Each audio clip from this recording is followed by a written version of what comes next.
Welcome back, everybody, for another deep dive. This time, we're going to kind of refine our understanding of how ECMO flow and cardiac output and shunt fraction all kind of play together in VV ECMO. You guys obviously already know the basics, but let's see what practical management gems we can uncover today. Yeah, sounds good. I'm always looking to pick up some tips and tricks. Well, hopefully you can help me out with this case. It comes from Jonathan Young's blog, ECMO 143, Learning as I Go.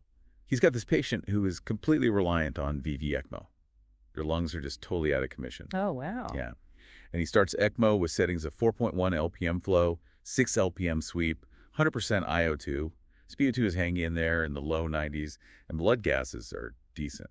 Not perfect. Yeah, pretty standard starting point, I'd say. But I'm guessing things didn't stay stable for long. You got it. They had to stop the patient's beta blockers. Yeah. Side effects.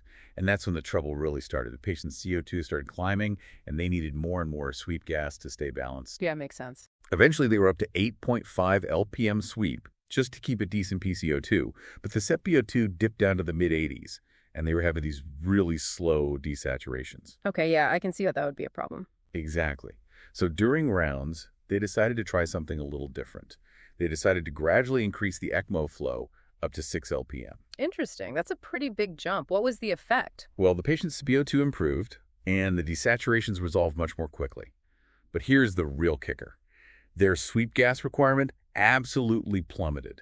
They were able to bring it back down to 6.5 LPM, and they still maintained a normal PCO2. Wow. That's impressive. It really makes you think, why did increasing the ECMO flow have such a significant impact on the sweep gas? Yeah. Well, the key here is to remember the relationship between ECMO flow, cardiac output, and shunt fraction. So think about it this way. When those beta blockers were stopped, the patient's heart rate probably went up, which increased their cardiac output. So the heart was working harder, but the ECMO flow wasn't keeping up. Exactly. The ECMO flow just wasn't enough to support that new cardiac output. So the heart started pulling in all this deoxygenated blood from the venous system just to compensate. Oh, I see. And that increased the shunt fraction, which is the percentage of blood that completely bypasses the oxygenator. Okay, so because less blood was being oxygenated, they needed all that extra sweep gas to deal with the extra CO2. Bingo.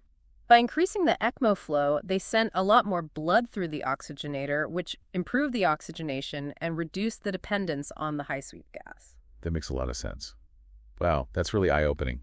It really makes you realize how important it is to understand shunt fraction when you're managing VV ECMO. Yeah, it's a game changer. It really changes how you approach a lot of things on ECMO. Yeah, absolutely. So how do we apply all this in practice? Like, say you have a patient on VV ECMO, and their SATs are dropping or their CO2's going up, even with good sweep gas settings. What's the first thing that comes to mind for you? Well, the first thing I think about is cardiac output. You know, has it changed? Has there been a medication change? Or just a change in their overall hemodynamics? Right, because even something like stopping beta blockers can have a big impact, like we saw in Jonathan's case. Yeah, exactly. If I think cardiac output has changed, then I'll consider increasing the ECMO flow gradually, like maybe bump it up half a liter or a liter per minute, and then reevaluate. Okay, so what are you specifically looking at during that reevaluation? Well, I'm watching their oxygen saturation, their blood gases, of course. Ideally, you want to see both of them getting better. And if that happens, it's a good sign that you're reducing that shunt fraction and you're improving the overall gas exchange. But we also have to think about those potential complications from higher flows, like increased circuit pressures and hemolysis, right? For sure. Absolutely. If you see the pressures climbing too high or there's any signs of red blood cell damage, then, we might need to back off on that flow increase. It's all about finding that balance. Yeah, it really sounds like managing ECMO flow, especially in cases with fluctuating cardiac output, just requires a lot of close monitoring and just constant adjustments. Yeah, you said it. It's a really dynamic process. You have to understand how all these different factors interact. Another thing to be really aware of is recirculation, especially if your ECMO flow starts going higher than the cardiac output. Okay. And you can actually sometimes get a clue that that's happening if you see the SpO2 jump up from the baseline. It really is a lot to keep in mind.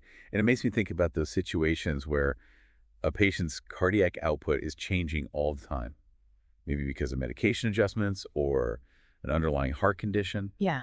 How do you even begin to manage ECMO flow in those types of cases? That's when it gets really tricky, and that's what we're going to talk about next. You're not just targeting a specific flow rate anymore. You're kind of playing this game of cat and mouse, constantly adjusting based on what the heart is doing. Yeah. Sounds challenging. I'm definitely ready to hear more about that. Okay, so let's get into those really tough situations, the patients whose cardiac output is just all over the place.